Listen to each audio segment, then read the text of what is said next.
Whether it's the middle of the summer or late fall, your garden is obviously going to ask you for something in order to keep thriving. One day your vegetables are going to ask for fertilizer, another day they're going to ask for some hay, and another day I could go on.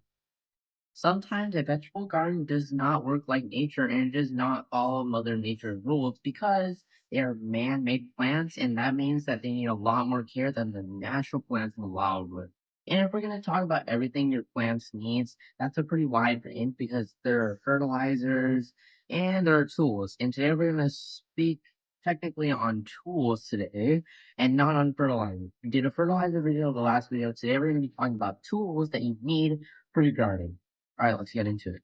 The first important tool you're going to need for your garden is a pair of pruners. And pruners are pretty important, or are they? As every plant needs, they do need to cut off diseased leaves in order to keep growing. And if you don't have a pruner, then you're going to have to do it by hand, which can cause a bunch of different problems.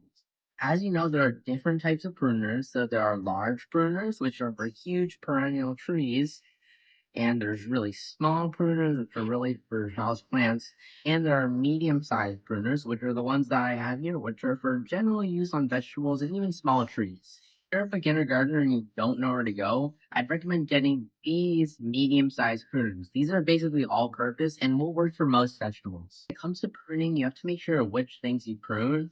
So if you're growing a large indeterminate tomato plant, you might want to prune all the suckers, or actually, I don't even prune the suckers at all. It depends which view you're going at. Or you could use it to cut off just the diseased leaves of a plant. As you can see, these pairs of pruners, these have a little notch here, which is a safety snot. So it goes like this, and you open it like this, and it works just like that, and you can close it right back up. The next important tool you're going to need is a garden shovel or a garden fork. And these are both super important for your garden, especially if you're in a beginner gardener stage or if you're growing in containers. These are definitely going to benefit you a lot. So this may seem pretty obvious, but these are actually going to help you, especially when digging up soil or placing soil into your pots. It's basically your go-to package for beginner gardeners if you just have a packet of seeds and a little bit of soil, and then you'll have a garden fork and shovel with you. Both of the tools kind of work in a similar way, but they do have different ways of working. So I'm going to show you each how a garden fork works and a garden shovel works. First, we're going to talk about the garden shovel. And the garden shovel is going to be used to scoop up soil and put it into pots. And this is really useful, especially if you're just trying to put potting soil inside of your container and you don't want to use your hands.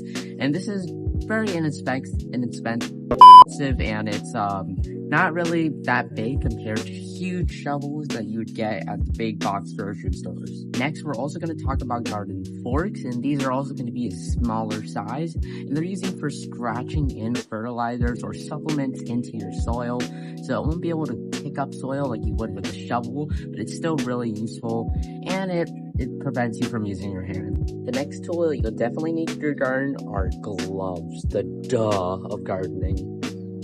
This may seem pretty obvious, but gloves are really going to help you and protect your hands if you ever need to touch the soil or a spiky plant, such as a zucchini plant. And most gloves are going to be coated in kind of a silicone or rubber coating like this, and this will prevent from the gloves wearing out too fast. And yeah, sometimes the gloves wear out a little bit fast for me, but there are plenty of brands you can get from. I'm not going to name any in this video, but if you want to find them, just go to your big box store, and there are plenty of sizes, small, medium, large. And if you have kids that want to use gardening, then you can just buy them some gloves as well.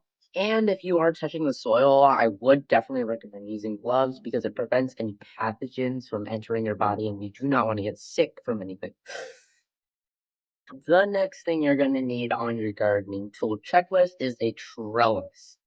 Wait a minute, are you talking about those huge black trellises that are like $24 for a small trellis that's barely going to hold up anything? Well, you could buy those, but that would be kind of a waste of money. Instead, you could use your own cheap trellises that I have found a way to use with. When it comes to trellising, especially if you're growing vining plants like cucumbers, some squash varieties, or even tomatoes, you're going to need something to keep them supported so that it increases airflow. In my case, I like to use the railings of my balcony, and this is really a smart way to keep your plants upright and prevent them from flopping over. If you don't have any railing, though, you can always use a cattle panel trellis that you can buy at the Home Depot store or any other store that's a hardware store, or you can even make an arch trellis out of them. There are plenty of ideas. I'll just show you some pictures along the screen like this. These are different ways that you can make your own trellises at home.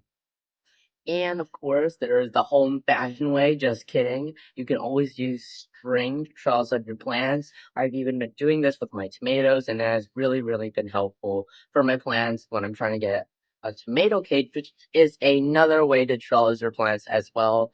Tomato cages are primarily used for determinate tomato varieties, but you can always use them to train up cucumbers or squash or whatever plants that you want, like pole beans.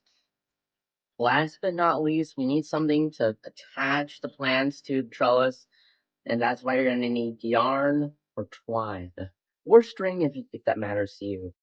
Attaching your string to the trellis is actually really easy. Just cut off a piece of string, lightly tie it to the plant and to the trellis to make sure it doesn't choke on itself, and just tie it nicely, and the plant should grow up nicely. Just make sure that it's not growing too big. You choose yarn or twine is completely up to you. Honestly, for weather resistance, I would definitely choose twine because it's a lot more sturdy, and some varieties are specifically used for outdoor planting. We are coming to the end of this video. That's all the tools I wanted to share with you. There are plenty more, so if I missed any, just make sure to tell me in the comments, or if you can comment. And make sure to check out my second channel, Toaster Dolphin, where we do all gaming content. So if you're really into the fun horror game stuff, then check out that channel. I'll see you guys later. See ya. If the sun refused to shine.